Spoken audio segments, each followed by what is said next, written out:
Good evening, everybody, and welcome to Mishnah Mastery, to our wonderful live virtual studio audience, and to all those watching on YouTube. Welcome to one and all. We're going to be adventurous. We're going to see how we go, see if we can get through 3 chapters and finish Maseches Megillah tonight. But if not, then at the very least, chapter 2 and chapter 3 is on the cards. Everything to play for. We're going to get it up on the screen and get underway with chapter 2. Let's see, share screen. Here we go. And Mishnah Megillah. Can everybody see that? Fantastic. We've got a couple of thumbs up there. All right. So, chapter 2, talking about the halachas of reading the Megillah, Kriyas HaMegillah. So, there are various ways that one could read a Megillah, which would not be valid in terms of fulfilling the mitzvah of reading the Megillah on Purim. So says the Mishnah, a person who reads the Megillah out of order. May say in some books, it may say something like backwards, whatever it might mean. The point is that you might start with a later section and then go back to an earlier section. That can't be done. You are not going to fulfill your mitzvah if you do that. Continues.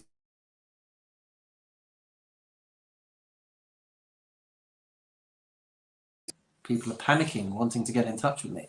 Okay. Kara al peh, if you are reading it by heart, Kara targum, or you're reading it in an Aramaic translation or in any other translated, bechol lashon, in any other language, lo yatsa, you do not fulfill your obligation. You have to be reading it inside and not just by heart. And you're supposed to understand what you are saying. Aval korin osala lo azos balaz, but you can read in another language for someone who speaks that language. And somebody who isn't fluent in Lashon HaKodesh, in Hebrew, but hears the Megillah in Hebrew, will nonetheless fulfill the mitzvah by reading it in Hebrew. Says the Mishnah, in Mishnah base, we can't write a Megillah by heart. If a person reads the Megillah in a choppy way, meaning you start and you stop and you start and you stop, so you're, that's a good way of saying it. If you read it at intervals, pausing and resuming, umisnam name, or you read it while you are dozing off, then the Mishnah says yatzah, you can fulfill your obligation. You're reading it in order. There's just some kind of interruption in between. Hayakosva, if you're writing a Megillah. Dorsha, you are expounding and learning about the Megillah. Umagiha, you are correcting a Megillah, and as you're correcting it, you're reading the words to check that they're all correct. Im kivein libo yatzah. So if you're doing this on Purim, and you had focused your attention and concentrated and decided that this was going to be your Megillah reading, then the Mishnah says yatzah, it would be possible to fulfill your obligation. Says the Mishnah, Hai sa kasuba basam. If you are reading the Megillah, but you're reading from a Megillah that is not written with the traditional ink, it has been written with some, which is a type of ink, uva sikra, which is another type of ink, uva komos, or with tree sap. Okay, it translates it on the screen as komos, uva kankantum, or with some kind of copper solution, al hanyar, or it's been written on niyar, which we would translate typically as some kind of paper, but not the correct parchment that we write Megillahs on usually, va'al hadiftara, or on unprocessed parchment, which again is not the type of parchment that we would write in, lo yatzah, you will not fulfill the obligation, until you are reading from a Megillah which has been written in Lashon Ashuris, in the correct Hebrew language, using our Hebrew script, al-hasefer, and it's been written upon the right type of parchment, uvadio, and it has been written with the right type of ink. Mishnah Gimel, this will be quite famous to some of us, the halachas of when you keep Purim, depending on where you find yourself. So if you find yourself in a different city to the one which you normally live in, so you establish your date of celebrating Purim by the location that you are in. Says the Mishnah, Ben Ir, Shahalach Likrach. If you have a Ben Ir, someone who keeps it on the 14th because he lives, which way around is this? Ben Ir, yes, who is keeping it on the 14th, usually. And he has gone to a krach, he has gone to a city on which they keep it on the 15th, uven krach, or a day 15er, Shahalach Le'ir, goes to a town, city where they keep it on the 14th. Im asid lachazor limkomo, if your plan is to be back in time for Purim, kore kimakoma, then you read it in according to the place where you are going to be. V'im lav, if you're not going to be getting back in time, kore mahen, then you should read the Megillah on the day on which the place that you find yourself on Purim is celebrating. Umehechan kore adam es Megillah. Where do you have to be making sure to read from when you're reading the Megillah? Where do you have to make sure to have read from to fulfill your obligation? Rabbi Meir Omer Kula. You have to read all of it. Rabbi Yehuda Omer. Rabbi Yehuda says Meish Yehudi. Rabbi Yehuda says you can start from Ish Yehudi, which is the portion where we introduce Mordechai HaYehudi. That's where you can fulfill your obligation from. Rabbi Yossi says you can go from chapter 3, verse 1, which is the point at which Haman is introduced. So you can start from there, and you can still fulfill your obligation. Says the Mishnah in Mishnah Daled, Hakok Sherin Likrosa Megillah. Anybody is valid, is fit to read the Megillah and to fulfill the mitzvah in that way. Chutz mecheresh, with the exception of a cheresh, who is a deaf person, a shoter, somebody who has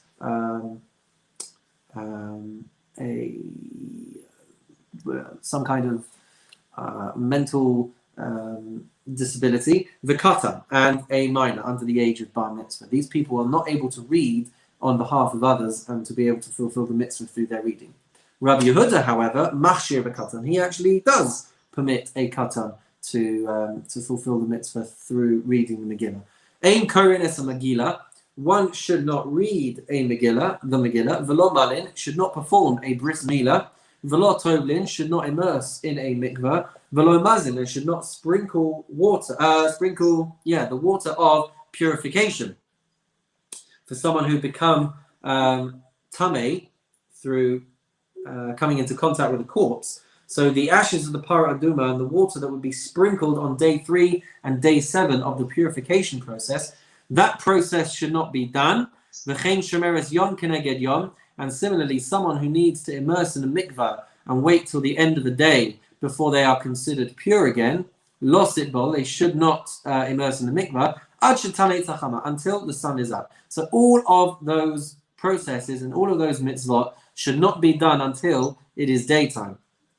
So again, that was reading the Megillah, performing bris milah, immersing in the mikveh, sprinkling during the purification process, or dunking in the mikveh for someone who has to wait till the end of the day before they are finally pure. None of those procedures can be done until it is daylight, until it is the sun is up. But for anyone who does do these procedures or mitzvot from the time of the crack of dawn, but before the point where we would call it Neitz Hachama, when the sun is up, kasher, they will nonetheless be kasher. So one should not do this ideally, but if one did, they will have fulfilled their mitzvah and it will be kosher.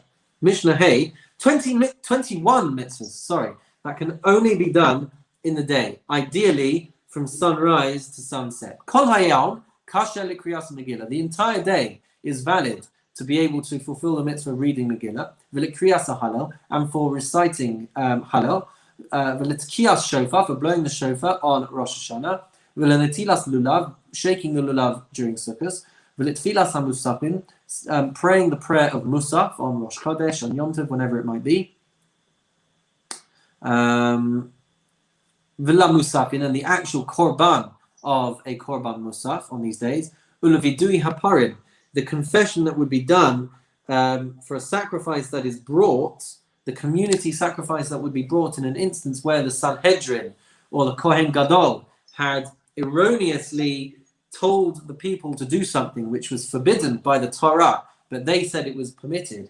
And if the Jews then go and violate that mitzvah, and then it's discovered that they made a mistake, so there was a public sacrifice that would be brought, and involved with that process of the sacrifice would be a vidui, a confession. So you've got the whole day to recite and perform that vidui, that confession. Vidui maaseh, and the vidui, the confession that goes along with bringing the maaseh on year 4 and year 7 of a Shemitah cycle. And the vidui Yom HaKippurim, the vidui confession that was made on Yom Kippur. L'smicha, the mitzvah of resting your hands on any sacrifice. You've got a whole day to do that.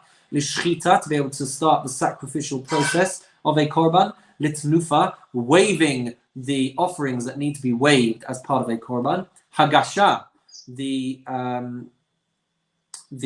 bringing near of a korban mincha, a meal offering that would be brought near to the mizbeach, near to the altar. Likmitza, the scoopful of flour that would be brought out of a mincha, that has to be done during the day. The next one is ulahaktara, the burning of the kamitza, this fistful of flour. Limlika, killing the different birds, turtle doves and young pigeons, as it says there on the screen. So if you were bringing a bird offering and you had to do the malika, which is the equivalent of shchita for an animal, it was done by a very sharp fingernail cutting through the neck of the bird. Ula kabbalah, receiving the blood that comes out of these offerings. Ula hazaya, sprinkling the blood on the altar. Ula hashkayas sota, the process for a sota, an unfaithful wife, where she would be forced to drink sota water,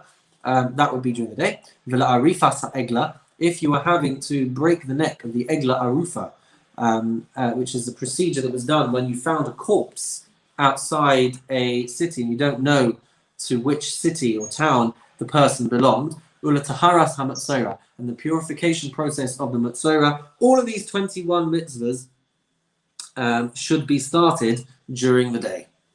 Says the Mishnah in Mishnah Vav, Kol halayla kasher liktsira sa'omer, the entire night is a valid time frame to be able to complete the katsiras ha'omer, the harvesting, the reaping of the omer offering brought on the second day of Pesach, the barley that would be harvested on the second day of Pesach. You've got the whole night to be able to make sure that that process is completed. Ulehekter chalavim ve'evarim, and the burning of limbs and fats that would be accompanying a sacrifice. So even though you may be able to burn that during the day, the leftovers can be processed throughout the night.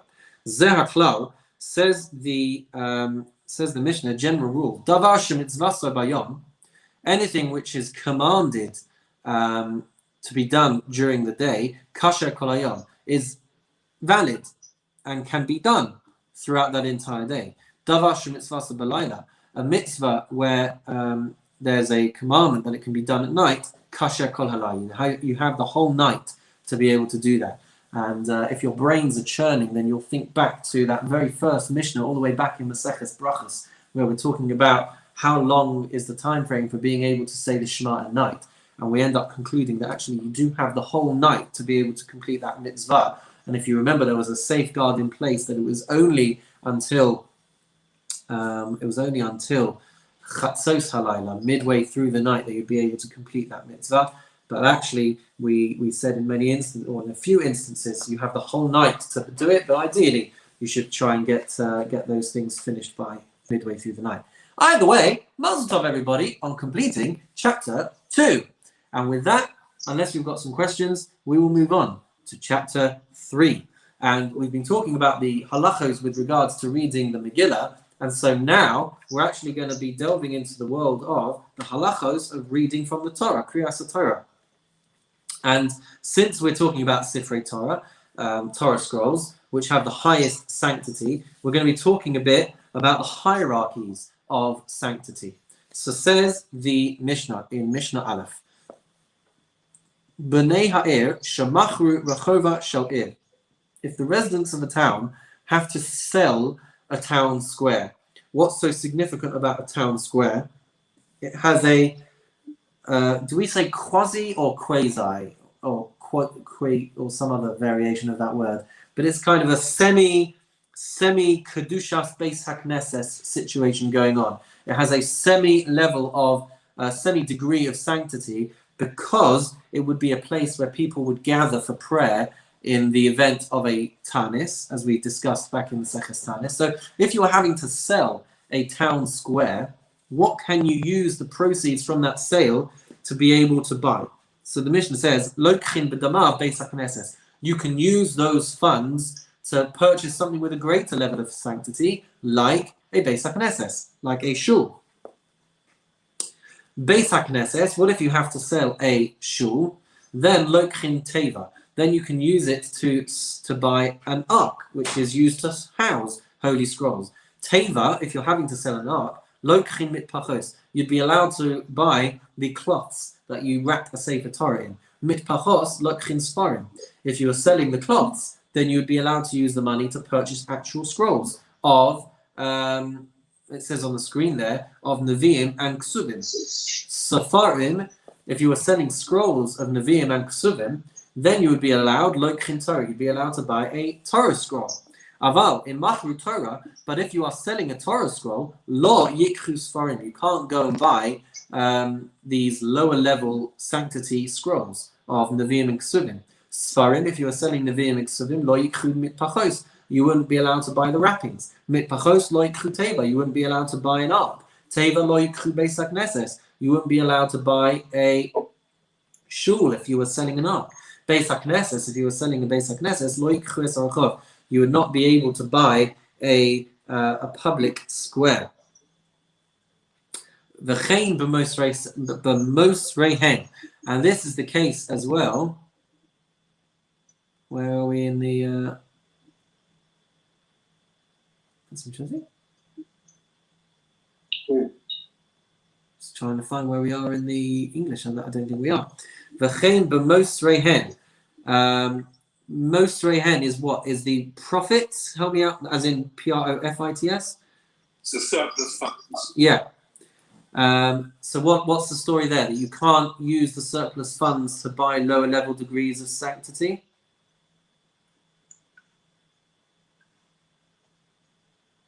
That's correct. That's correct. Ein mochrin es shel rabim liyachid. You cannot sell. Let me just check that. Where does that Mishnah base start? Yeah, okay, so all that's happening is for some reason they don't have the translation on the screen. So you'll just have to rely on me. Ein mochrin es shel rabim liyachid. You cannot sell items belonging to the public to an individual. Megillah, perek Elul. So if you have a shul belonging to the public, you cannot sell to an individual because the shul of the public has a greater level of sanctity than an individual. So according to Rabbi Yehuda, you would never be able to sell a shul of a large city, according to Rabbi Yehuda. So even though these things have the same designation as a Beis HaKnesses, as a shul, since it belongs to fewer people, it has less kedusha. Fascinating concept there. So you wouldn't be able to sell a shul belonging, with a large membership to a shul with a small or belonging to an individual. Amrullah, they said to him, Im kain af lo me'ir gedola le'ir katana. The Chachamim say that if that was the case, then you would never be able to sell from a large city to a small city. And I have in my notes here that since Rabbi Yehuda would agree that you can sell a Torah scroll to a smaller community, you must agree that a Beis HaKnesses, which has a lower degree of sanctity, you must be allowed to sell a Beis HaKnesses Harabim of the public to a Yachid, to an individual. Says the Mishnah in Mishnah base. Different conditions in place when you sell a Beis HaKnesses, when you sell a shul. Ein mochrin Beis HaKnesses. You cannot sell a Beis HaKnesses, a shul, ela al tanai she'in yurtzu yachaziruhu. Unless you make a condition, unless you stipulate that if you want to be able to buy it back, you are in. Oh, that's it. Okay. So I'm sorry, I've just found all the translations over here. So so you can read through that in your own time. And we are now down here, towards the bottom of the screen there. So unless you make a condition, unless you stipulate that if the sellers want to buy it back, they have the right to be able to have it returned to them. Divrei Rabbi Meir. This is the opinion of Rabbi Meir. The Chachamim say that when you sell it, you can sell it with a degree of permanence. But if you are selling it, it can't be used for any of the following four things. So it can't be a permanent sale for any of the following four agendas. Except for four things. It can't be used lamerchatz, as a bathhouse, where people are going to be getting undressed. It can't be used labursiki. It can't be used for a tannery because of the smell. Velat vila. It can't be used as a mikveh, where also people are getting undressed and standing naked in a room which was once used for the lofty and holiness of prayer. Ulavei samayim, and for a toilet. I guess like a public toilet. So for any of these four, or for any kind of toilet, for any of these four types of uses, you would not be allowed to sell a shul. Rabbi Yehuda says, you'd be able to sell a shul if it was going to have a very generic usage as a courtyard. And then the buyer would be allowed to go ahead and use it for whatever purpose they want to be able to use it for. But if you were selling it with the understanding that it was going to be used for one of those four things, it would be forbidden to be able to do so. Mishnah Gimel. We're going to see here that a shul that gets destroyed still has kedusha. And because you can't do degrading actions in a shul, we're going to see the implications that arise from a destroyed shul. V'od amar Rabbi Yehuda. Rabbi Yehuda said further, Beis HaKnesses shecharav. If you have a shul which got destroyed, en maspidin b'socha. You may not eulogize inside the shul. Why may you not eulogize inside a destroyed shul? Because, and it says in my notes here, that we're talking about eulogies for an individual. However, a public eulogy, for example, a big rabbi that everybody is coming to eulogize for, then it would be permitted to do so, even if it was in its established state, even if it was not a destroyed ruin. Continues the Mishnah. You also can't stretch out and repair ropes in a destroyed shul because, and this is the din it says here for other malachos as well, but because making ropes requires a big amount of space, that's why it chooses that particular malacha to talk about. So I guess anything that's going to be kind of spreading out and making use of the shul as a workshop, that would not be appropriate, even if it was a destroyed, abandoned building. You can't spread out traps in a destroyed shul. You can't use the roof of the shul to be able to dry out fruit. You can't even use it as a shortcut. Because as it says in the pasuk, and I will bring desolation to your sanctuaries, which implies that that their sanctity is still there, even when they are desolate, even when they are destroyed. Continues the Mishnah though, alu ba'asabim, if you have a destroyed shul, it's rubble, it's a ruin, it's whatever it might be, it's in a decrepit state, and you find that grass and weeds are sprouting up in the ruined shul, lo yitlosh, the Mishnah says you should not pick it, you should not deweed it. Why? Mibnei agmas nefesh, because we want there to be some anguish for those who are seeing it. We want people to realize that this shul is in disrepair and it needs to be rebuilt and it needs to be renovated. So it's amazing. The Kedusha never disappears, and we want there to always be this constant reminder that we have to look after our shuls. So with that in mind, anybody who wishes to donate some money to the renovations at Bushy Shul, you are most welcome to do so. Side point. That's not in the Mishnah. Mishnah Dalet, well, it might be by implication. Mishnah Dalet. The 4 famous Shabbats, when we read special parshias of Shabbat Shekalim, Shabbat Zachor, Shabbat Para, and Shabbat HaChodesh. We're going to hear about those now. Rosh Chodesh Adar, Shechali Yos Shabbos. If Rosh Chodesh Adar is on Shabbos, says the Mishnah, Korin the Parashas Shekalim, then we read the portion of Shekalim. Why do we read the portion of Shekalim? Because, as you all remember, when we studied Maseches Shekalim, Rosh Chodesh Adar was the time when they started collecting Machatzis HaShekel. So we bring that one first because it's the closest in proximity to Purim. So, or at least it's around that time of year. So we start with Parashat Shekalim. Says the Mishnah though, Chal Lihiyos B'Sofa Shabbos, if Rosh Chodesh Adar is falling during the week, Makdim Sha'avar U'Mafsikin Shabbos Acheres, then we read Parashat Shekalim on the previous Shabbos, and then there's a gap between the first special Shabbos and the second special Shabbos. So Bashniya Zachor, on the second Shabbos, right before Purim, we read Parshas Zachor, the passage of remembering Amalek. And this is, of course, as we may know, a positive mitzvah to hear this parsha, and it's very important that we try and hear it. Please God, Shul will be in a situation where it will be open enough for us to fulfill that mitzvah. Bashlishis, on the third Shabbat, we read the parsha of Par Aduma, the portion of the red heifer. Baravias, on the fourth week, HaChodesh Hazeh Lachem, that is when we read the portion of the mitzvah of Rosh Chodesh, on Rosh Chodesh Nisan.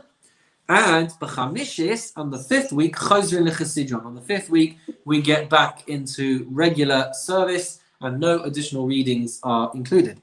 Lakol Mafsikin. On all of these special days, the community should interrupt their regular broadcast for the inclusion of other passages as well, which is why we do that. Barosh Chadashim, on Rosh Chodesh, we include an additional passage. B'Chanukah over Purim, we include Torah readings for Chanukah and Purim. B'Tanios, on fast days we have special reading. Uva Mamados, on festivals we have a special reading. Uva Yom Kippurim, and on Yom Kippur. These will trump the other readings that we might be looking to read otherwise. Mishnah, Right. pardon me? Yeah. What's going to happen this Shabbos, this coming Shabbos? What is it already Parshas Zachor this week? I think, well, it's the second day of Rosh Hashanah. That's already a Rosh Chodesh. No, it is Zachor. We're not doing Zachor this week. Not Zachor. Shekalim. Shekalim, well, Shekalim. if I don't believe Shul's going to be open this week, so we'll just have to read those portions by ourselves in the way that we would read our regular Shabbat laning. But Parashat Zachor is different. Parashat Zachor, we would still read it by ourselves, but there's a separate requirement to hear it as a community from the Sefer Torah. And please God, we're hoping that we will be in a position to be open to do that. So watch this space. If we're not in a position to be able to attend, then I'm not sure what we can do. But you can rest assured that that will definitely be discussed and announced as to what compensation or whatever other ways that we might be able to do it. But if not, then we'll just read it. I think, were we in Shul for Shabbat Zachor last year? We must have been, because we were in Shul for Purim. Yeah, you were. But yeah, watch this space. Okay, Mishnah Hey, the Torah readings for the different days of Chagim. So, Pesach, and the Chag of Pesach, we read chapter 22 and 23 of Vayikra. Korin b'Parashas Moados Shel Toras Kohanim. We read the portion from the book of Vayikra. Batzeres, on Shavuos, we read the portion of Shiva Shavuos. So the end of Parashas Re'eh. No, hello. Yes, I think we actually have the custom to read the Ten Commandments in Parashas Yitro, but I believe from Mishnaic times there was the concept of only reading the parasha from Vayikra. Rosh Hashanah, on Rosh Hashanah we read B'chodesh Hashvi Be'echad L'chodesh, the portion associated with Rosh Hashanah. We actually read this as the Maftir on Rosh Hashanah. B'Yom HaKippurim Acharei Mos, on Yom Kippur you read the portion of the Avodah in the Beis HaMikdash from Acharei Mos, the whole process of Yom Kippur, which is read about there. B'Yom Tov HaRishon Shel Chag, first day Sukkot, Karim B'Parashas Moados, Shebatoras Kohanim. We read the portion from Vayikra to do with Sukkot. Uvishar Kol Yemei Chag B'Korbanos Chag. And on the rest of the days of Sukkot, we read about the sacrifices that were brought on each of those days during Sukkot. Says the Mishnah, Mishnah Vav. Hello. The Torah reading for Chanukah. For Chanukah, we read Banasiyim. We read the portion from Parashas Naso of the tribes who brought the special gifts to the Beis HaMikdash. Bapurim Vayavo Amalek. We read the portion of the end of Parashas B'Shalach and Purim. B'Rosh Chadashim, on Rosh Chodesh, we read the portion of Rosh Chadshechem, the portion of Rosh Chodesh. B'Ma'amados, B'Ma'aseh, the Ma'amados which we've talked about in previous shiurim, the non-priestly watches that met each week, they would read the story of creation. B'Tanios, on fast days, Brachos Uklalos, on the fast days, they would read the portion of blessings and curses from the end of Parashas Baruch Hu Kosai. Ein mafsikin b'klalos, we do not interrupt the curses. Ela echad kares kulan, rather one person reads all of them. Basheni uvachamishi, on Monday and Thursday, uva Shabbos b'mincha, and on Shabbos mincha, Koren Kasidran, you read the portion from the beginning of the parasha, ve'ein olin lahem min hacheshbon, but it's not a get out of jail free card. It doesn't count for the purpose of reading the Torah portion each Shabbos. We still have to read the Torah portion in its entirety from for Shabbos. Shneimar, because as the verse says, "Vaydaber Moshe es moadei Adonai b'nei Yisrael," and Moses said to the children of Israel about the appointed times of the Lord. Mitzvah son shehu korin kol echad ve'echad bizmano. It is a mitzvah that each of these portions should be read by the people at their appropriate times. To which we say, Mazel Tov on completing chapter 3, Perek Gimel, and I think we're going to have to cap it there, guys. With only 18 minutes to spare until my next commitment, I just can't guarantee that we could do it. I don't know. Just 1 second.